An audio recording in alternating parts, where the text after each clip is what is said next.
This is the Self-Preservation 7 panel. Welcome to the Art of Growth and the last week of our subtypes series, where we have been going through all 27 subtypes in the Enneagram, 3 subtypes per type, and we are concluding this season with a live instincts event.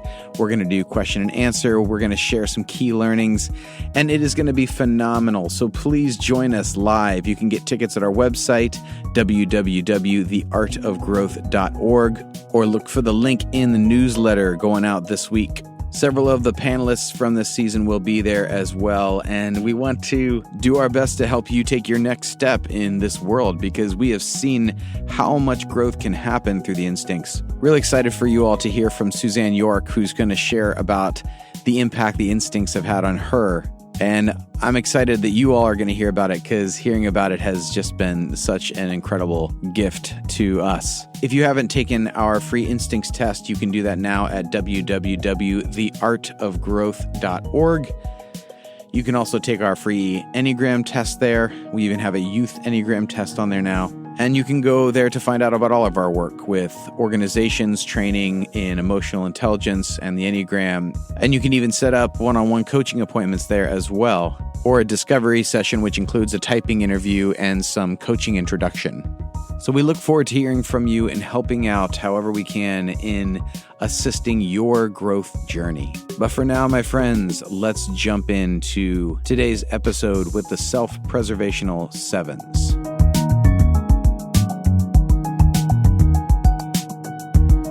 All right, everyone. Well, welcome to the Self-Pres 7 podcast. I am so excited to have each of you here with me.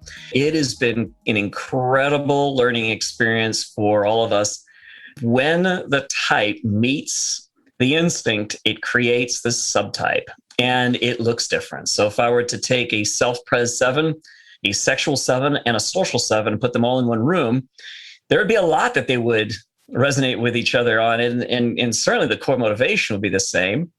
But then there would be some key distinct differences, and that's what I'm looking to get into with you today.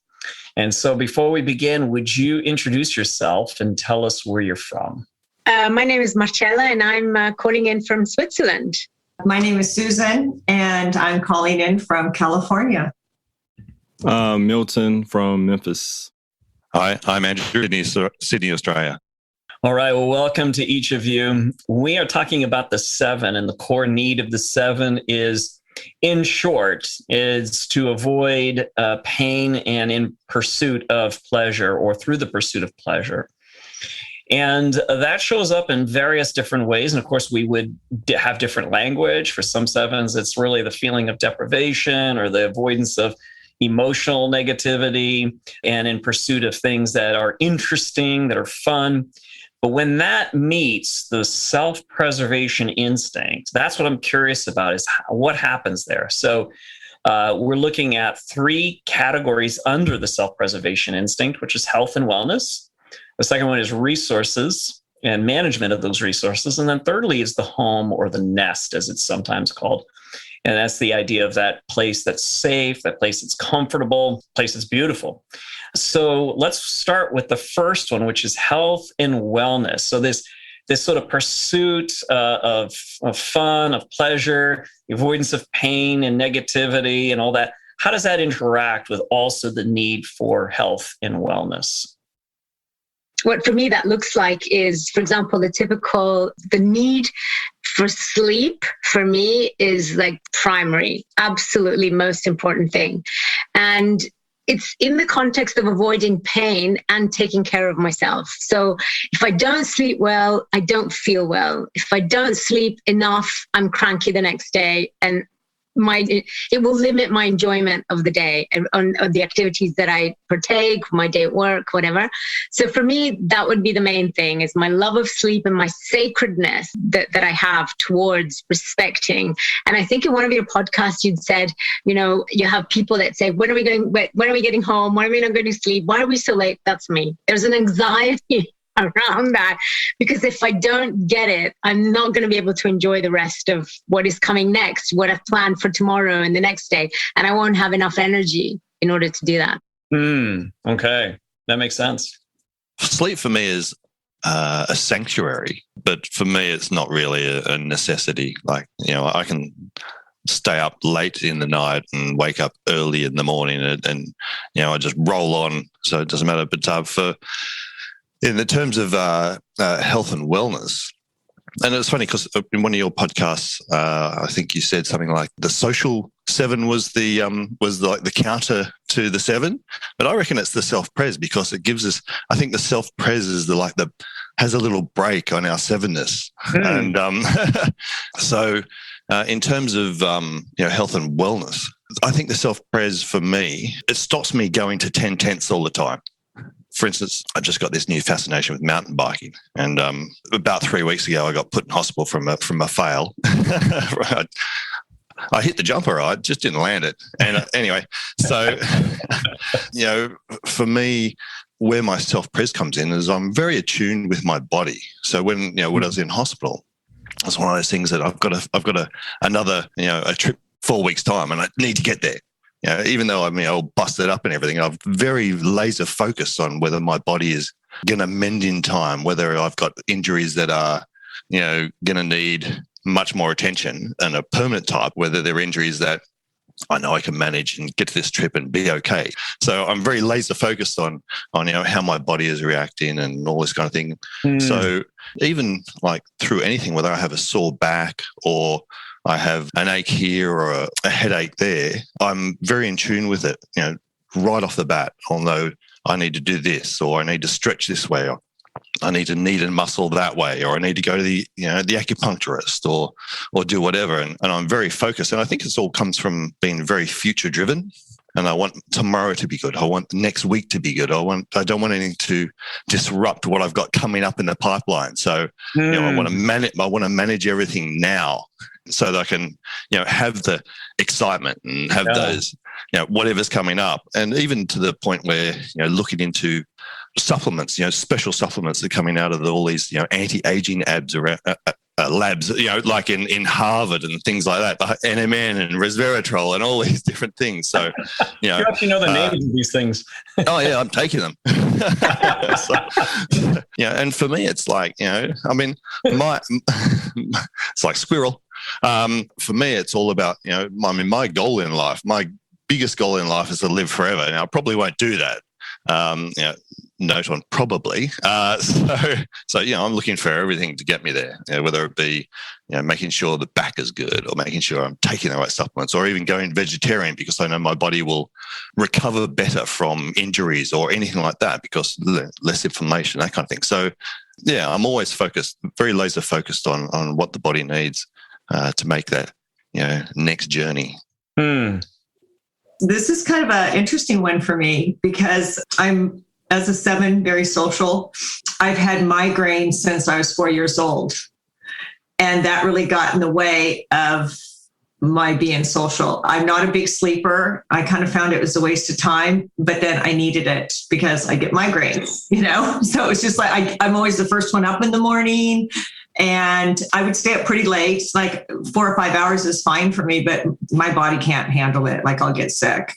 Another thing I noticed too is if I'm like chairing a fundraiser or something where I'm just working night and day, and by the time it was over with, my mom knew. She goes, I knew I was going to have to watch the kids because you're going to be down with a migraine. And that's my way of kind of releasing all that stress and stuff. And it's like, I want to go and do everything, but then I had my limitations.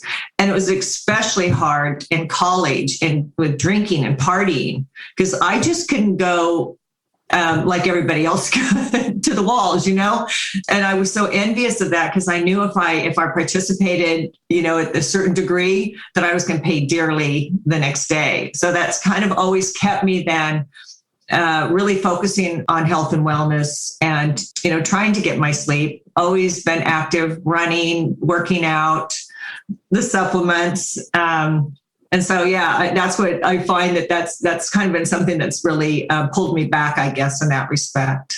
And then what shocked me is I was doing all these things that I was supposed to do so I could live forever.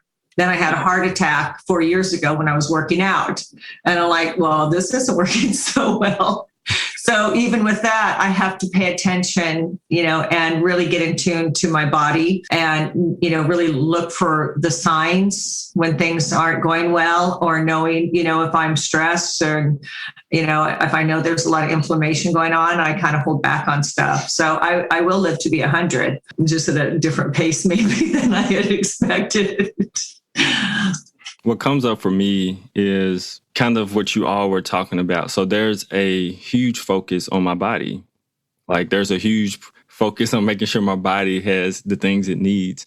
So what that looks like on the unhealthy version is, say, for instance, I have some type of feeling in my body that's not normal, that's not usual, a pain. I mess around and Google it. Now my body is like freaking out because now I think I have the worst thing ever on the planet. Which I don't, which is good, but like now my body is freaking out. And I was like, oh my goodness, instinct and overdrive. Like we must do something, we gotta do something. So just like what was everything else people were saying, I mean, you talk about like different type of tea. I mean, Eastern medicine tea, I have so much of it. Like I have stuff on stuff. Like I could have my own tea shop. How much tea I have, right? And I'm talking about tea from all different kind of places, not just the herbal tea people think about. I'm talking about that strange stuff that you only can take a little bit of. A little bit is great for you, but a lot will mess you up. So that type of tea, right? Because I'm making sure the body is well and checking in with it is huge. And so when it comes to health and wellness, it's a high focus on making sure the engine is running well. And if it's not, then it's like, oh my goodness, what is happening? I need to find every way I can. Yeah, and I'll leave it there. Yeah. I'm actually the same way because when I was in hospital, I had a drain in the side of my chest. So I had a collapsed lung. And the nurses came in and only half of them knew whether it was working or not. So I straight on the internet, I looked up, I Googled it, I watched all the manufacturers' YouTube videos, I read all the manuals. And so when they came in, I told them when that was not working. so it's not a bad thing to research all that stuff. It's interesting when you talk about the teas, I forgot about it, but after I went through this, and the Western doctors here and the way they do things are like no. And so I went to this holistic doctor, not too far from where I live. And then I went to Chinatown in San Francisco and found this tea shop. And I spent probably $200 on different kinds of teas and it was like, I'll do anything to try I'm that person too, I did the teas, a lot of teas. It was fun. I mean, I don't play by my food. Like when the pandemic started, I was ahead of the game. I had already bought like multiple things for the house, like food. Oh, I had a little small grocery store.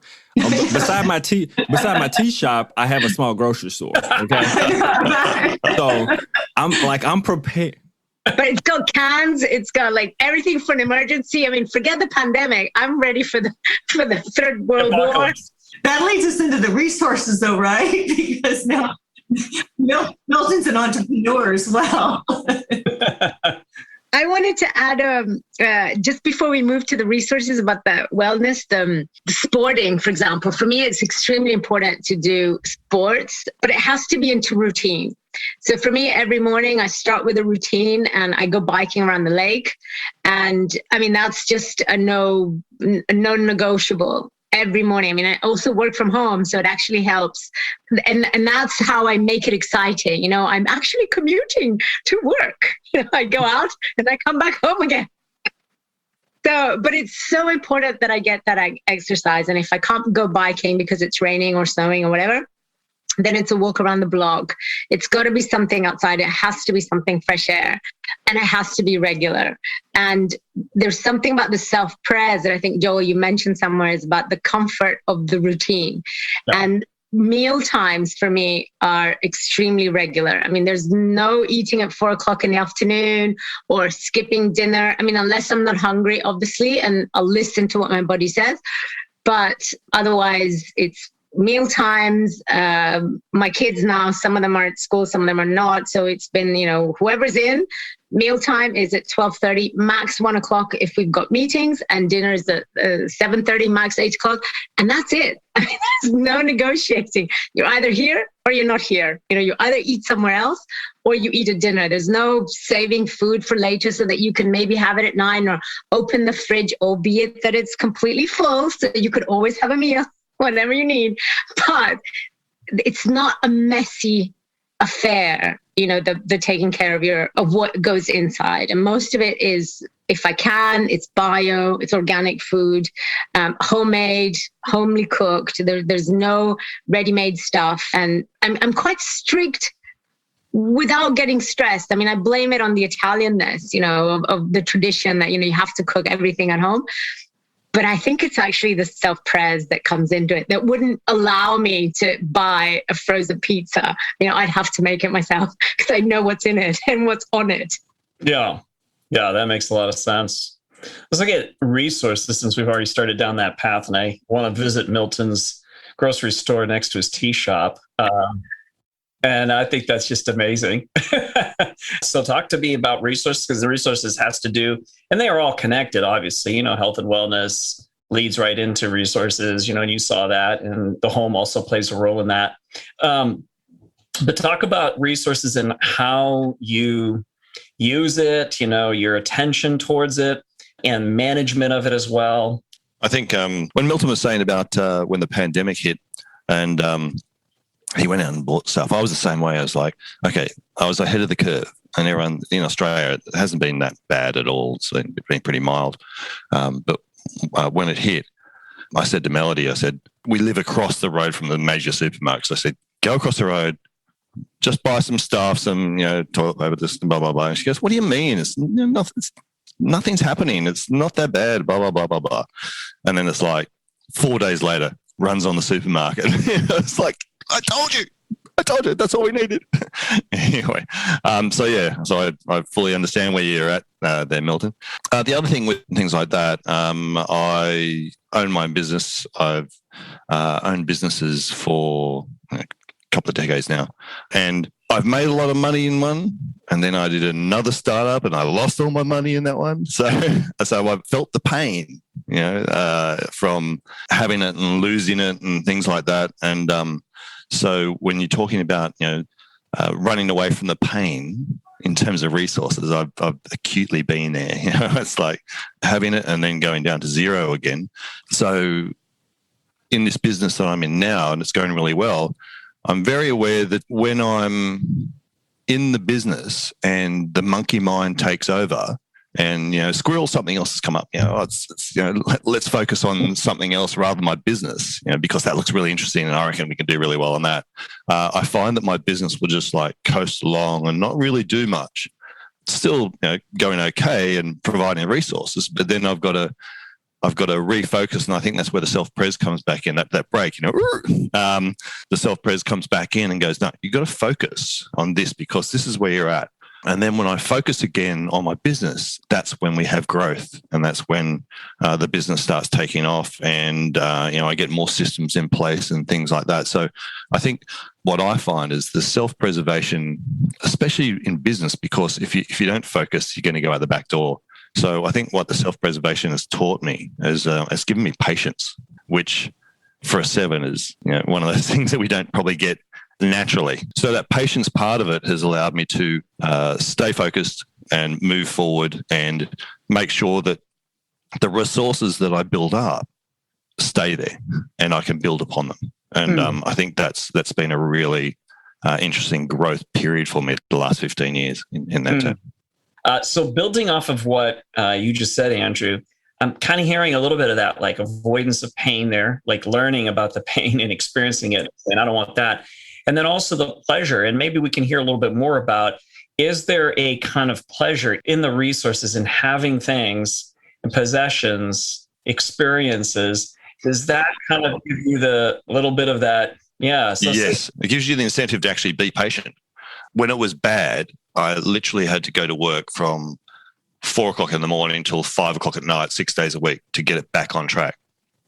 And that actually started producing the resources, started producing the money, started making our lives better.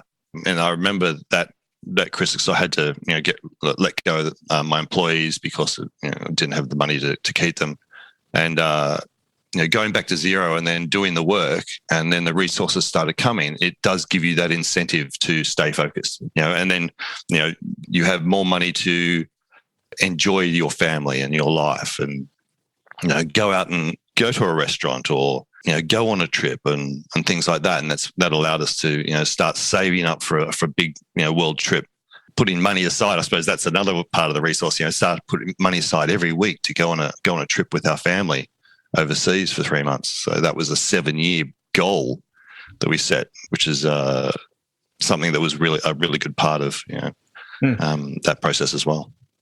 I think when it comes to self-preservation and being a 7, I think there's a sporadic nature to it, because there's moments where I won't spend a dime. I will like build up my resources like crazy, like any type of resource.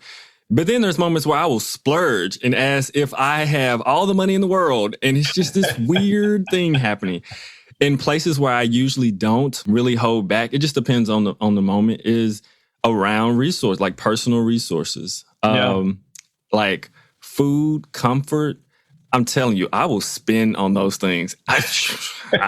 It don't even matter what it is. Like, I'm going to tell you right now, I have Amazon just put another chair outside my door because the one I have right now is not comfortable enough. So I got a new one that's got some lumbar support and one of them headrest things, So like, I'm all about like the comfort when you talk about resources. Oh my goodness. Just going back to my tea shop in my store, I also have almost like a little medical shop, but it's a real small one. Like, listen. He's a doctor. Oh my goodness. This is getting better and better. You're going to say MD instead of MBA. Just like before the pandemic hit, I was already doing research. I was looking up what stores had the type of masks, like N95s, that I could go get because they were like all out. I had found one store, like a Home Depot, that had them. And I went there and I've been doing my work. So I didn't take all of them. I just took a big box of like 30 plus of them, right? And so I got my box. I left another one there for someone else because this is real, right? And I got my box and I was ready. So I was ready for the whole time. So resources, as in having that, like I made sure I got that to protect myself, and those I love. So that was something, along with just anything stocked up on vitamin D, all these vitamins. Like I just stocked up on resources. I was like, just in case, don't know what might happen, but I got this. So making sure I'm okay and I'm safe is a big deal. Another resource, personal energy and time, work. Like I made sure that they knew that I would not come back in the building. I would be working remote. Like that resource, my body, my self-pres instinct, is too important. I was like, I'm not going back in there. Like until like I get vaccinated or we know, it was early in it. We thought it was going to last 2 weeks. It was so funny. I remember we were preparing the online stuff. It's just going to be 2 weeks. A month later. Woo, now it's a whole year. And so that just really helped. That just helped me to see even more of my self-presence going on. And I think it really helped during the pandemic, to be honest, because I'm okay with being, which we'll go to later, with being at the house. I'm okay with it. I like to engage with people, but I'm all right. So I'm going to leave it there and let, Marcella, Susan jump in. I really love what you're saying because it is helping to distinguish the difference between social and sexual 7s who would not be thinking in those ways.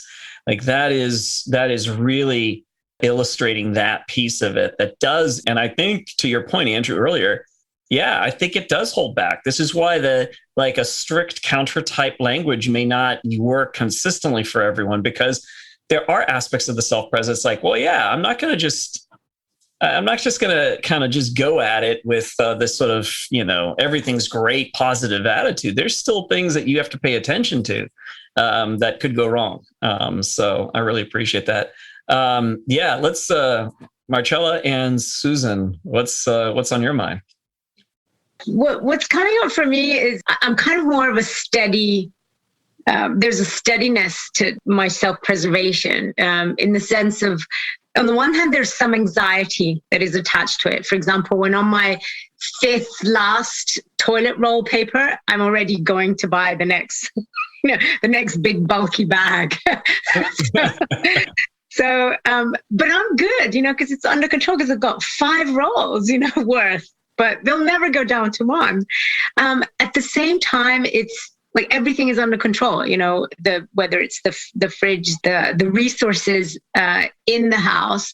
And I wanted to add that part where the excitement comes in, the pleasure, that comes in, for example, related to this planning and anxiety. So I need to know what we're having for dinner. I need to know what we're having for lunch tomorrow. So just make sure that I know what's going on. So I'm planning it. I know that the fridge is full so that I can make this, that, and the other. Everything's good. Then on the day, I'll open the fridge and I'll go, yeah, I'll put that, and it has nothing to do with what I thought I was going to do that evening. But I need to reassure myself, the day before, I needed to know that I was going to cook pasta and something.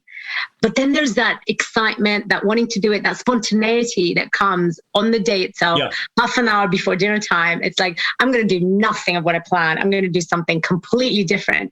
And of course, I've got the ingredients. And if I don't, I'll put something else in. I did a couple of days ago, I wanted to do a guacamole and I had some avocados and I didn't have any lemon.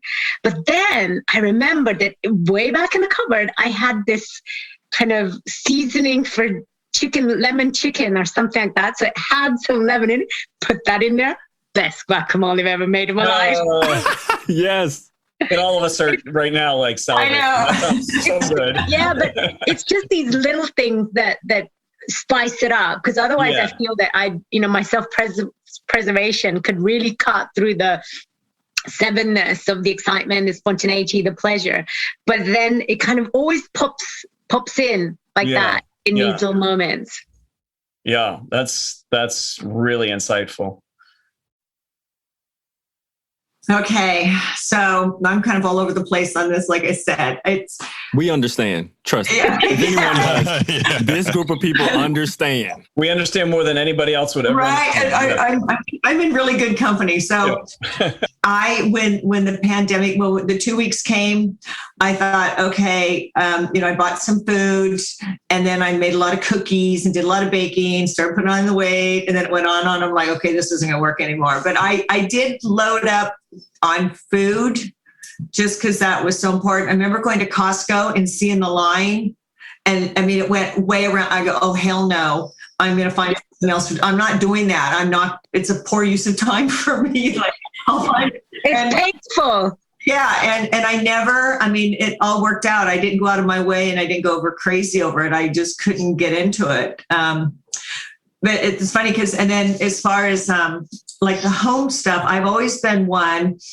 that did things on my own. Like I had horses, and if I wanted something done at the barn, I would build a fence or I would figure out how to do things. And I enjoyed doing it, but I've always been, and when we did some stuff to our house, and like, I didn't like the rough, like had a semi-rough texture, and I wanted to smooth it out. And I spent hours and days and, just smoothing it out and doing everything myself, because I always hated the fact that I'd pay somebody to do a really crappy job. And I thought I can do a crappy job for free. So, because that would always make me mad. So my daughter, they just bought a condo and they were going to have some kind of pay the whole thing. I go, you know what? I can do it. Your brother and I can do this. And we did it for like $300. And we saw these 2 guys outside that were painting somebody else's place for $3,400. And we're like, oh, look what we've done. Except for she keeps calling me going, when are you going to finish the trim? Oh, dear God. Moving on. Yeah, exactly. Yeah. And then it's kind of funny, like with the finance and stuff, I've played the stock market since I was probably in my early 20s. And so that's something every morning I get up and I look to see what the stock market is doing. So I don't do like day trading, but maybe weekly trading kind of things that I love doing that. And like Milton said, you can be so mindful of your money and where it's going in one hand, and then something else comes up and you go, this is going to be fun. I want to do this, and taking your whole family out to dinner and just kind of going for it. So I kind of am the same way. I'm kind of back and forth and stuff, but always thinking about it and being mindful of it. But the other part of me just kind of takes off on a whim sometimes, and I'm like, ugh. Or I buy something and figure out and go, hope the market does well. It kind of sets your mood for the day too. When you wake up and you're already down like, $4,000, you're like, oh. Yeah, well, that's where, Susan, you've done a really good job of bringing out the other aspect that's excellent, because everyone's kind of rounding it off. Like, okay, so you talked about, the sort of practical know-how. That's an aspect of the resources category where you fix things. You just have this intuition, this kind of like, I know once I get into it, I'll figure it out, and I'd rather do it myself, and the attention to money and how much that costs. And, there's a kind of a meme around self-pres sevens, which is, I know a guy, or I know someone like really like aware of where to go, like that whole resource intelligence that like, I know where to go. And where there's a little bit more for the self-pres seven, a little bit more of and this brings us to the home piece, a little bit more of a circle that's closer to home. Like we've got, I've got my people. I know who my people are. I know who I can rely on. I know who I can call for help. May not be for all self-pres sevens, because again, what we're looking at is, do you have two of those categories is really strong within you? Maybe the third one not so much. That's generally how it works. So talk to me about the home, the nest, and how your seven shows up there. So one of the names they kind of call sevens is the self-pres sevens. It's like gourmands. Like we love it. I'm almost offended there's not a food section that we're about to talk about. Like, because it goes in all of them actually, right? I'm telling you, I don't play about my food. Like, yes, to a buffet to a certain degree, but like good food, good drink, like it is paramount. And if I can have it at every meal, I will do my best. And here's the self-pres part I have to be careful with. It's like when it talks about eating, I'm kind of like, I'm going to get my food and what I need, you get yours. And I have to be careful because when you're in a communal, situation, it's like, hey, I guess we can, but like naturally my instinct is like, I'm going to go get what I'm going to get to eat. Marcella was hitting on it. It was like, there's no mess, no fuss around it. Like, I am really good at taking care of myself. That's one thing. Someone asked me, like, what's the hardest part or easiest part of being like a separate seven? I said, taking care of myself. That's easy. That comes natural. I don't play about that. And I don't play with my food. So, like, it's a really serious thing. It's not just like, I like good food. No. Yeah. I'd go... I'm so happy you're saying that. And Marcella, I want to hear you. I'm so happy you're saying that because that's such a critical point. This isn't about I enjoy good food. Like I could say that. I'm so happy you said that because I feel that, I love food. I love the taste of great food. I love it. But for you, you're saying it's not just that I like it. It's like this is a necessity for the self-pres instinct. Yeah. And also for me, I'd go to the extent where if I'm going to a party, for example, or here in Switzerland, there's this great tradition of apéro, which is sort of drinks before dinner, but they serve all these little snacks and things and like crisps and stuff. I'll eat beforehand. So I'm eating my own. Milton, you can dig me another. Yes. If I could high five you, I would high five you. Exactly. Like I will eat before I get there.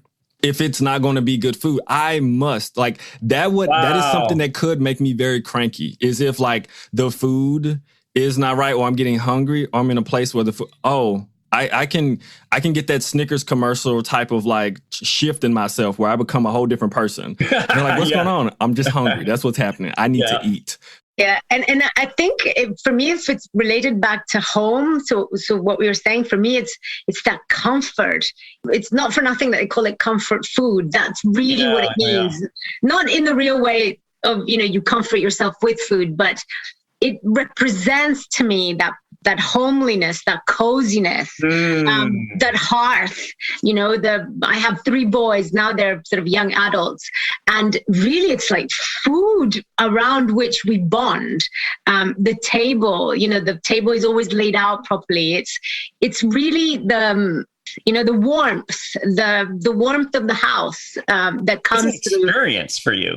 It's a total, That's what I was thinking, Joe. The way that you were like, I said, you experienced that. That's not just, you experience. And round, it's sort of welcoming, bringing in.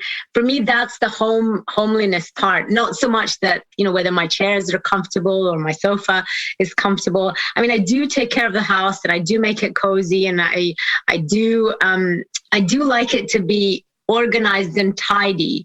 I'm not a complete, tidy freak or clean freak, just good enough, but it has to have that cocoonness, that cocoon element to it. And now that we're working from home, I mean, I live in a flat, in an apartment, not in a house. So it has 3 bedrooms and then a living room and a dining room. But one of my kids came back, and so he's got the living room.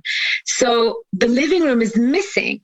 And it really, you can feel that there's no place to gather. Like each one of us is in a room, and then we gather only around the table. And that's why the table is so important. That's why the gathering is so important, because there's no sofa time, there's no TV time, there's no gathering time. And that for me is part of the self-pres, that roundness. And I keep gesturing. You can see my Italianness coming through, right? The round, the cozy, the soft, the cocoon. Yeah. Just kind of adding on to that, I do love comfort. I've realized some things pretty recently of some things that track back to my childhood. So I'm going to hit some of those things.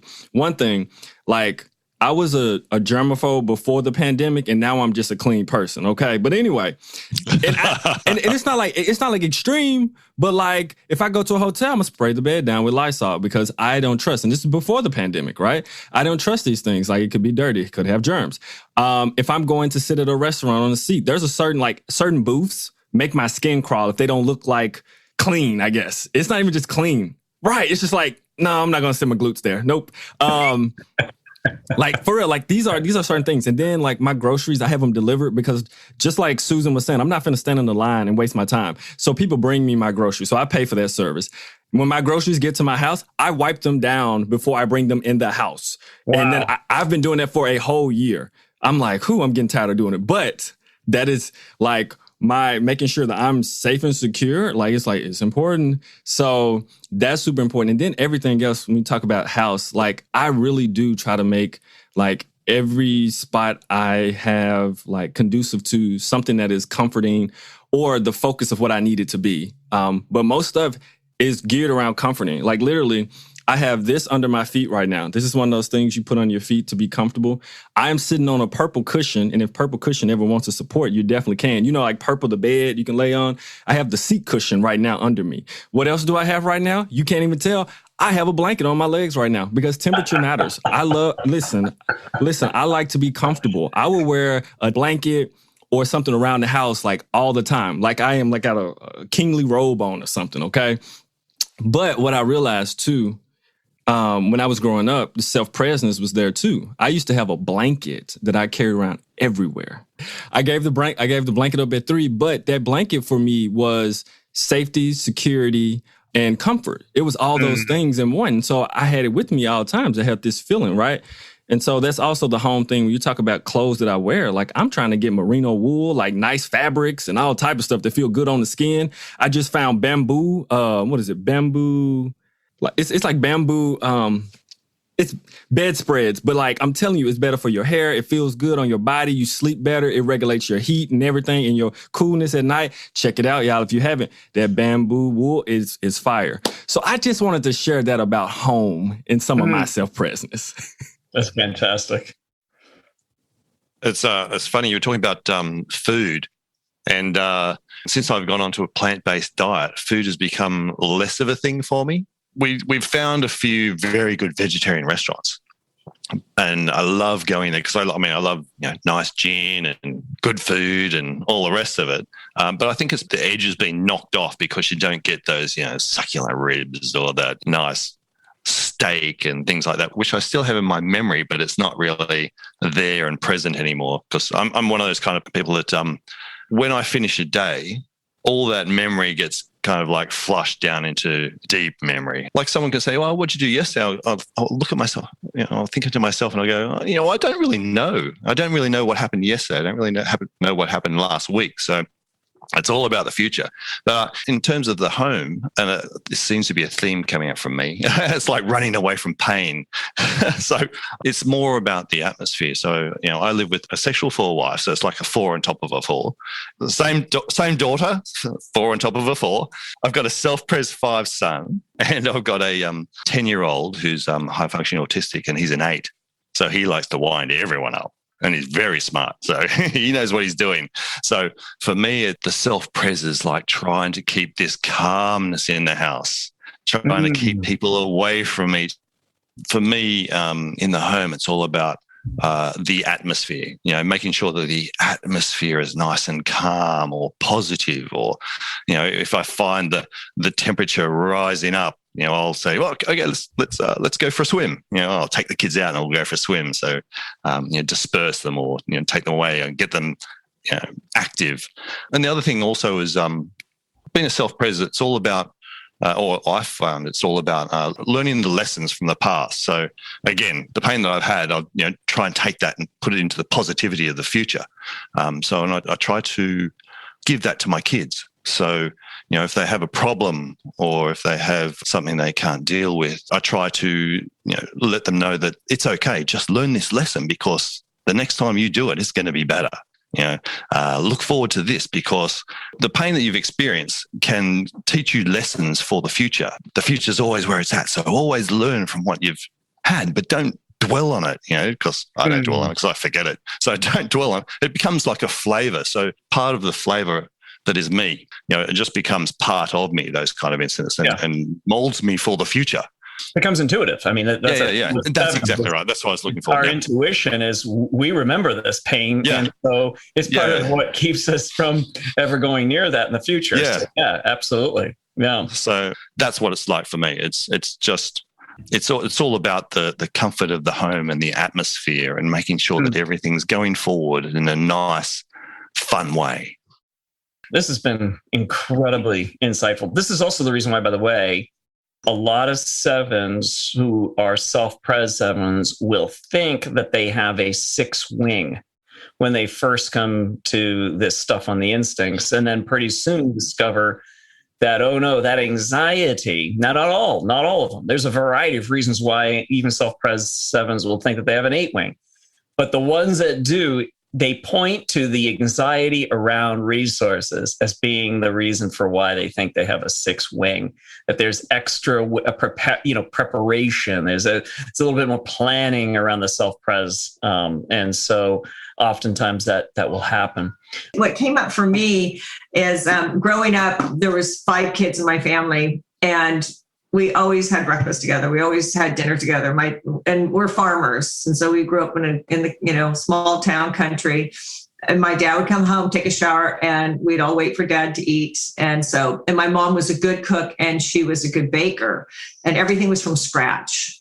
And so I kind of grew up with food is really important. And even now, like if we make something that's really decadent, my dad, who's 89, will say, what a person might want to do is if you put some hot fudge over the top of it, like he can take whatever you're doing and just jack it up even more, and this is absolutely perfect. It's like he's going to take it and steroid it. It's the funniest thing, but our family is all about food. We have a family cookbook that we put out and the whole deal. But I noticed, like in my household, I don't live in a fabulous house. I rent this small house in a really nice neighborhood. And yet we have the best parties, and people come over and they just go, I love your house. It's so comfortable. And I love the yard. I like flowers. I like to cut my own flowers and greenery and do my own arrangements, and I love doing all that stuff. And we do focus on the food. Everyone's talking days ahead, like, oh, I'm going to do this, I'm going to do that. And then when it happens, we just have the best time. And it's just fun for me to have, and it's usually my daughter and my sons and all their friends and, all of us, and just have really nice gatherings. And it's really important. And that, I think that's the thing for me, that things don't have to be perfect, but they have to be up to a certain par for me. I can let some things slide, like you're talking about the housework and stuff. I don't get all up in it, but then it's got to be nice. But like with Milton was talking about sheets and stuff, and like I love my cashmere sweaters, and I love to feel comfortable. And we talk about now, in the pandemic, not wearing hard pants. I don't know if you're familiar with that, but like our jeans and stuff, because we've all been in soft pants. And now it's hard to get in the hard pants now. But yeah, for multiple reasons.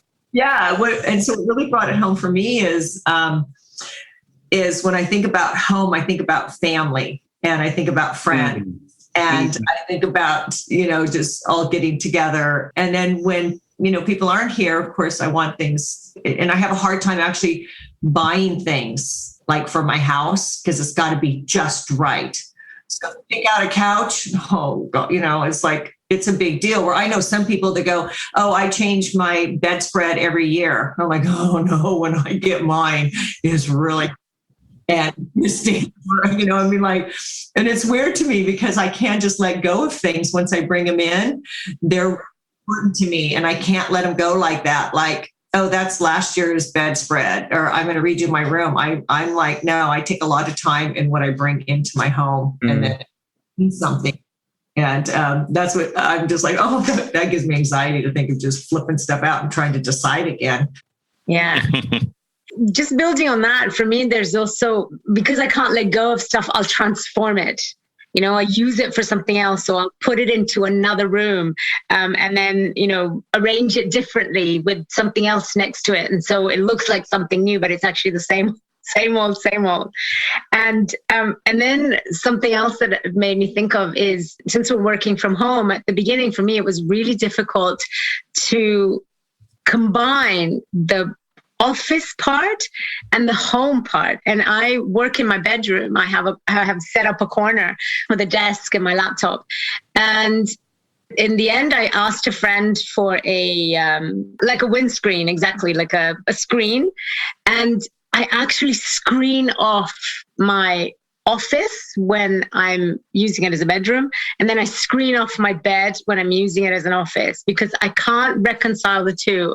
My home is separate and private and safe is what the word that we said. And it's not to be tarnished by work, or, tarnished perhaps might be too strict, but invaded. That's it. It would be invaded. And I always have a virtual background so that people can't see in the room. But sometimes, you forget to put it on. And so they see it, and there'll be a colleague that's actually been in my room. That freaks me out completely. Like, it gives me anxiety that they've looked into. It's not because it's untidy or because it's ugly or whatever it is. It's just that they've been in my room. Yeah. This is the way you're describing this is so incredibly helpful. A bunch of other self-pres of every other type would echo with a lot of what you're saying. That's the sort of self-preservation energy that pays attention to who's in my bubble, who's in my inner circle, and who am I allowing into that space? I got to really trust you. I got to really like you. But also conversely, what's fascinating is not all self-pres types, but a lot of them prefer having people over their house than actually going to someone else's house. And it's again about the comfort and the experience of the home and what you're describing, which is a more visceral connection. It's a body connection to the physical world and to your physical world, as opposed to, say, sexual types and social types, which tend to be more ethereal. It's more in the head. It's more in the abstract. Well, let's take a look at the second in the stacking. So this is your neutral instinct, the one that doesn't really create problems for you. You do it. And generally, we use it, all of us use our second to serve our first in some distinct way. So I'd love to hear from you. Which one is your second? And then how do you use that second instinct? My second instinct is social. And social works really well for me. It doesn't do too much like my self-pres, and doesn't do too little like my sexual one-to-one. And so I'm able to, I'm really good at facilitating inside of groups, because I understand that it's not about me, it's about the group. I'm not trying to make too deep of a connection with anybody in the group, but I'm connecting enough to everyone's engaged. And so I think the social aspect kind of serves my self-presence. It's a way that can actually keep people at bay because it's like I'm a part of the group, but I'm not too engaged with you at the same time. So it's like that balance. It's kind of like, oh, he's a part of the group. He's doing things. He's helping. He's a part, but then he's not too engaged. I'm not giving you all my information and connecting too close. But it's like, I'm here enough. I'm doing enough. So I think that's what it does. So it creates space for my self-presence to be like, to actually create more distance for myself when I need it. So that's how it serves my dominant instinct, I would say. Yeah, it still gives you an outlet for connection with people, though, as well, because you do need the connection. You do desire connection with people. But in some way, it's like that social sphere is a good sphere because of that, the way you're describing it. That makes a lot of sense. And there's social structures and like, rules. So it's like they have some rules so nobody can get too close. It's like, unless I allow you to. Oh, man. Yeah. For me, that dimension of, being involved but not just enough also serves my network so that I know I have just enough people around me that I can go to. And when we first moved to Switzerland, I had 2 very small children and no network. I didn't have family, just like plopped into this country, didn't really speak the language. Here we speak French. And suddenly I was like, what do I do here? I can't do this on my own. I need a community. And I remembered Nelson Mandela. I think he said, it takes a village to grow a child. I'm like, I need 2 villages here. I got 2 children at the time. So for me, it was all about going, hello, bonjour, like really feeding that social. But it wasn't an effort. It's not where I feel at my most comfortable, being in a huge throng of people, hanging out, dancing parties. That's not where I'm at. But I'm, like Milton was saying, I'm good enough. I can navigate through what's happening, through the dynamics. I know who's like in a bad mood or who needs to be, talked to, who's feeling left out. So it's a skill. For me, the social instinct feels like a skill that I can do. I could do social, and I've grown my community around here so that, I know all my neighborhood. I know all the local shopkeepers. This is a small town. And at one point when my children were sort of not too young, not too old, I was volunteering a lot, and I was the greatest networker. Like I would know everyone just because I'd be part of this activity. I was in the choir. I was doing a TEDx event. But now I have them all in my contacts list, so just in case I haven't deleted them, you never know. But I don't keep up constantly with every single person. I still have my little tribe, of people that are around me constantly. Yeah. Oh my goodness. And one more thing, I just want to add one more thing because you were speaking, like the social instinct when it comes to like speaking to groups, like if I'm doing a speech, I would rather speak to 1,000 people than to speak to like 10 people. Because self-pres version of me don't really want to speak to people I don't know in a small group that I can be like intimate with and see their eyes and all this stuff. But a big group, 10,000 people, please, I'll speak in front of them. Social instinct is like, let's get it. We're healthy. Let's do it. So it helps my self-presence in that way as well. Yeah. But your comfort would be around the people you do know that you're close to who are in your immediate circle. Correct? Oh yeah, most definitely. I got a small circle too. I'm feeling kind of wonky on this one because as Milton was talking about, like facilitating and what have you, I'm good with that. I can read people's body language and see things that are going on with them. I can feel it, I can just kind of sense that something's happening. I can go to a function and I know just a little about a lot of things. So I can really engage with people and I can make people, feel welcome and comfortable. People will sometimes just open up to me like weird stuff. And I love connecting people with someone. Like if I know somebody and they do that, I love to go, oh, you got to meet so-and-so and you guys would just do so well. And that's really fun for me. But then I also find there's times where I really almost go inward where like if I walk down the street, I don't really want to acknowledge anyone. I'm kind of like, so I'm not always running around trying to make everybody my best friend. I can go from this or that. It kind of depends on my mood a lot of times. And I don't know if that's part of the self-preservation as well. But I'm kind of all over the place, I feel, on that one. So would you say social is your second as well? Well, it actually, when I've done it twice and it came up really strong as my first one. And then another time the self-preservation came up, but in having these conversations, I can see where they are really intertwined. And I guess sometimes it just depends on. So I wonder if there's that the sevenness comes into the social and kind of mix it up a little bit and jazzes it up a little bit. That's what I was thinking too. If the seven, if we're, enthusiastic and all of that, and then the self-preservation kind of yanks us back a little bit, or, Yeah. Well, particularly if you're not, if you're not feeling well, health and wellness, if you're not feeling really in a good place emotionally and physically, because health and wellness has to do with also emotional wellness. So it's not just how am I doing physically? It takes in a little bit of that, like, the description that Milton was giving about, not eating or not having enough food or whatever, and you get really unhappy, that hangry feeling, that also happens with emotions. Like it's not that the seven is aware necessarily of what emotions are happening. It's just that if the emotions are not in a good place, then there's sort of a retraction, a pulling back that's going to happen. The self-pres is aware of that. So it's saying, let's pull back. Let's protect you from being your normal, upbeat, jovial, kind of positive self. One growth point for me has been to be okay with that. That if I'm not the upbeat person, then be in the group anyway, or the small group, and it's okay. Don't say anything. Just listen. Listening has been a skill to develop, and look at Milton. Yeah, I appreciate that, Marcella. It's the one of the exercise, the phrases I use in my head as an exercise is be present.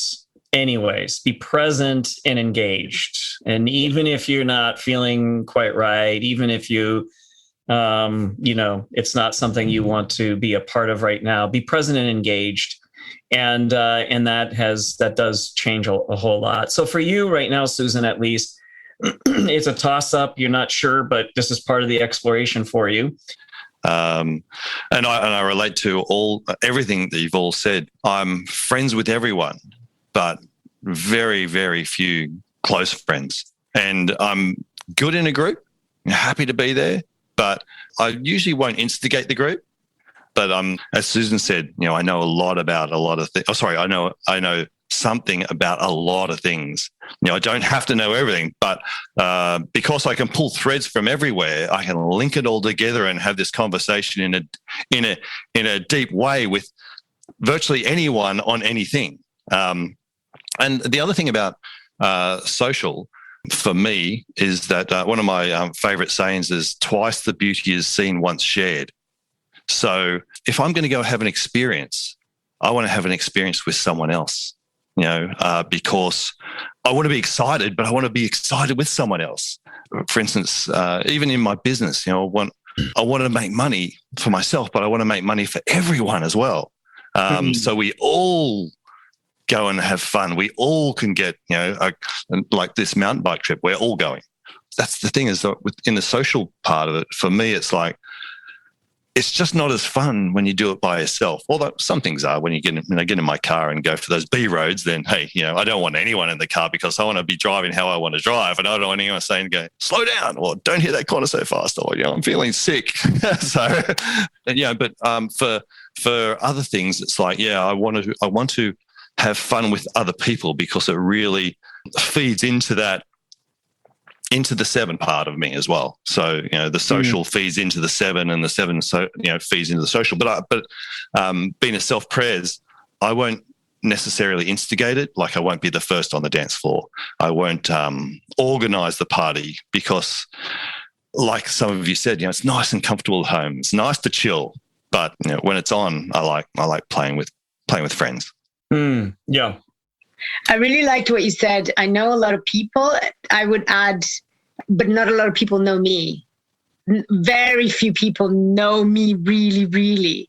Yeah, that's way different than the sexual 7. Like, I mean, there I'd say I don't know who you people are, because as a sexual 7, you're going to hear stuff. I'm going to say stuff. And my wife is horrified because I just put stuff out there and she's like, what is wrong with you? So let's go to the third then. The third for all 4 of you is the sexual instinct. So talk to me about that. Yeah, time out here. Talk to me about the sexual energy. What problems? What energy? Can you spell it? There's a third type? Oh my goodness. So this is what's great, because if anybody were like, oh no, all 7s would type out as sexual types, such as no, this is what's remarkable about it, is that this is the variety of 7s that exist in the world. And so talk to me about the problems that neglecting it, avoiding it has caused you, and how you are growing by using it, how you're integrating it into your life a little bit more. I think it exacerbates our 7-ness to flee from the heart space and connecting on an emotional level. Like, we don't mind connecting on a mental or like doing something together. That's all cool. Yeah. But that emotional level, oh, that hits a whole nother dimension. It's like, ooh, you want to talk about that? So like, when I encounter a dominant sexual type who like their instinct is like too strong, it pushes me away. They'll be coming forward. They'll be like, I want to be in your inner circle. And I'll be just backing back the whole time. Like, okay, no, I think that's one of the biggest things it does, exacerbate our 7-ness. As sexually repressed 7s, I would speak for myself, growing up through life. It doesn't mean that we don't engage or engaged in sex necessarily. It just means the emotional connection is the area. I'm just going to be real. Like, let's be real here. It just means like the emotional connection, like a lot of times may not actually be there in things that we do, even in that realm. But it also is a scary place to go. So that is, I would say, the biggest thing. And I think for me, being a single Black male at my age, it's kind of like the whole relationship thing getting really deep and emotional.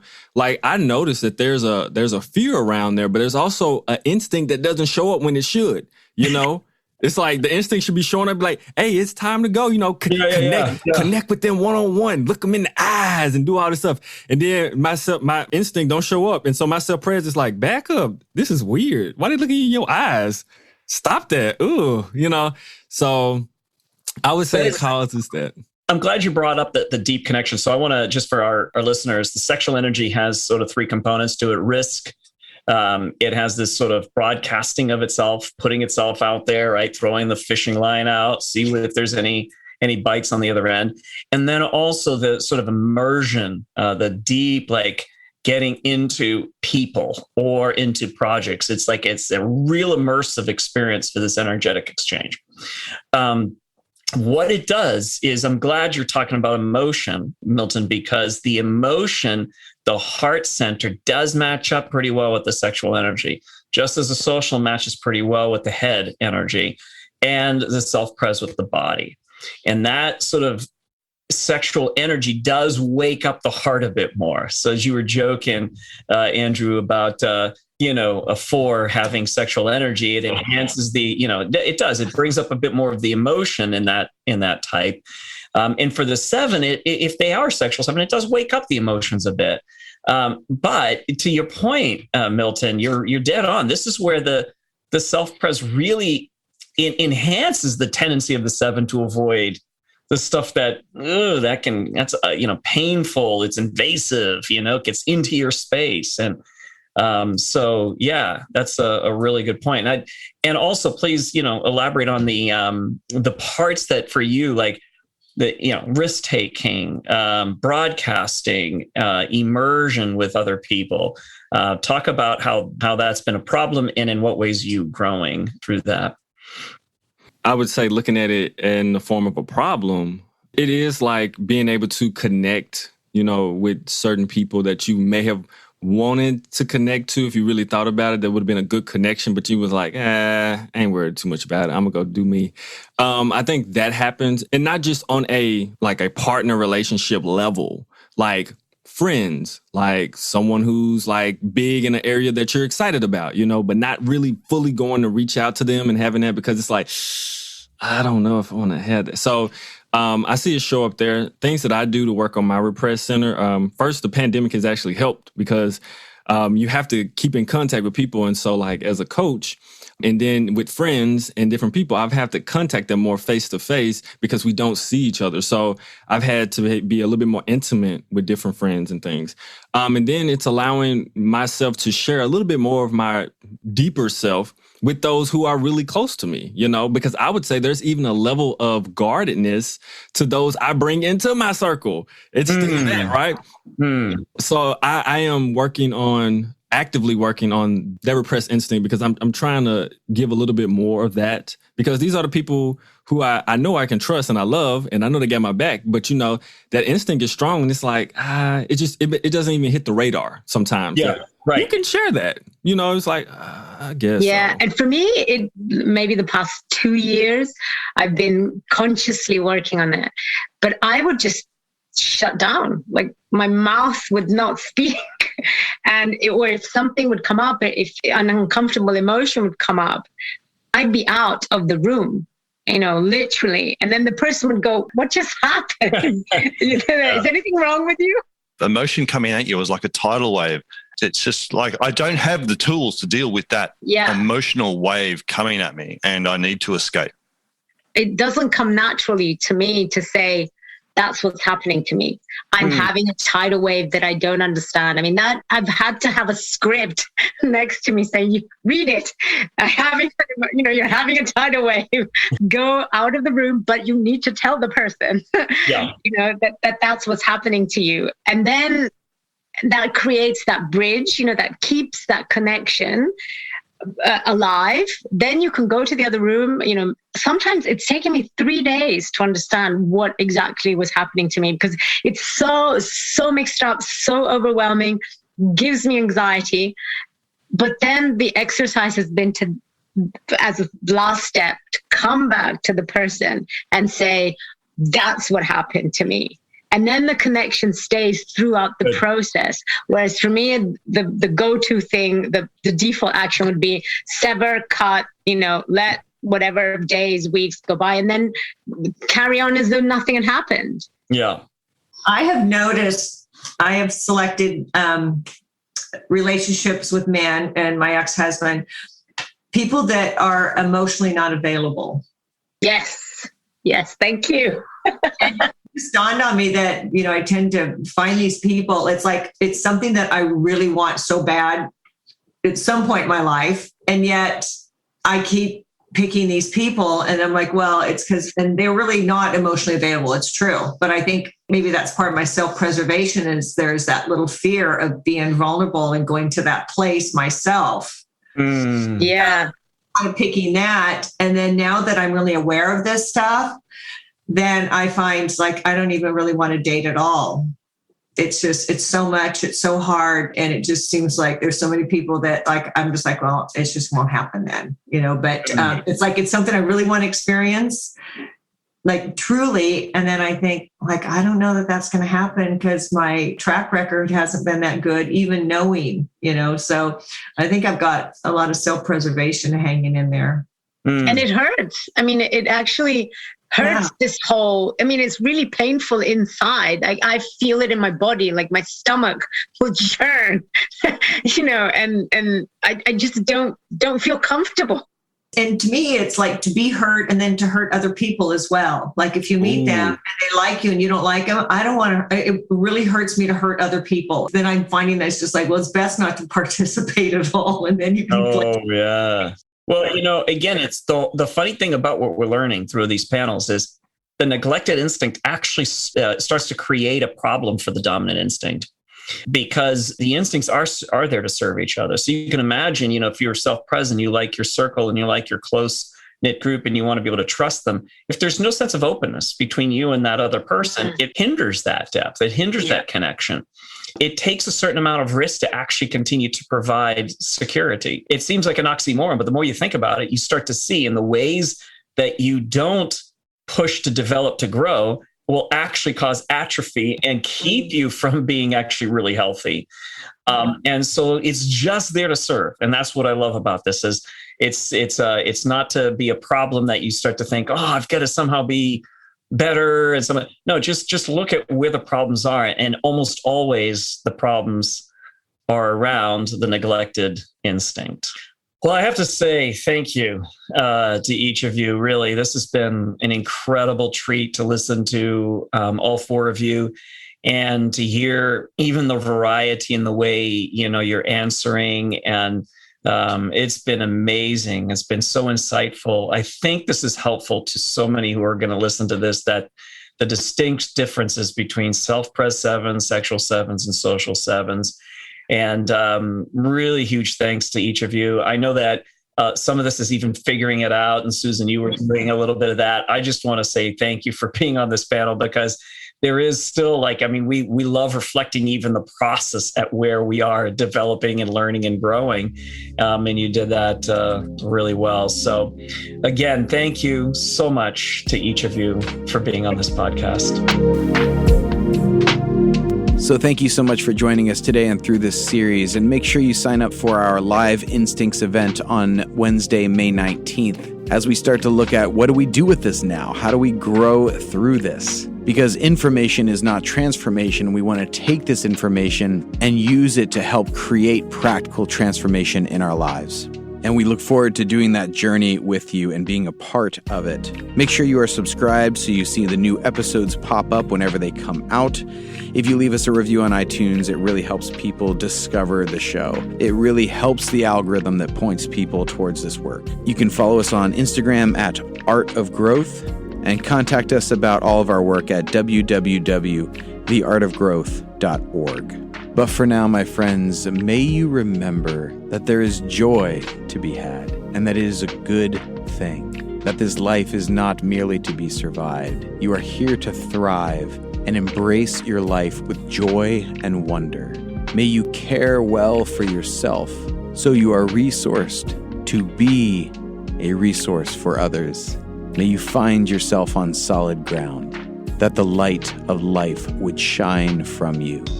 Grace and peace today, my friends.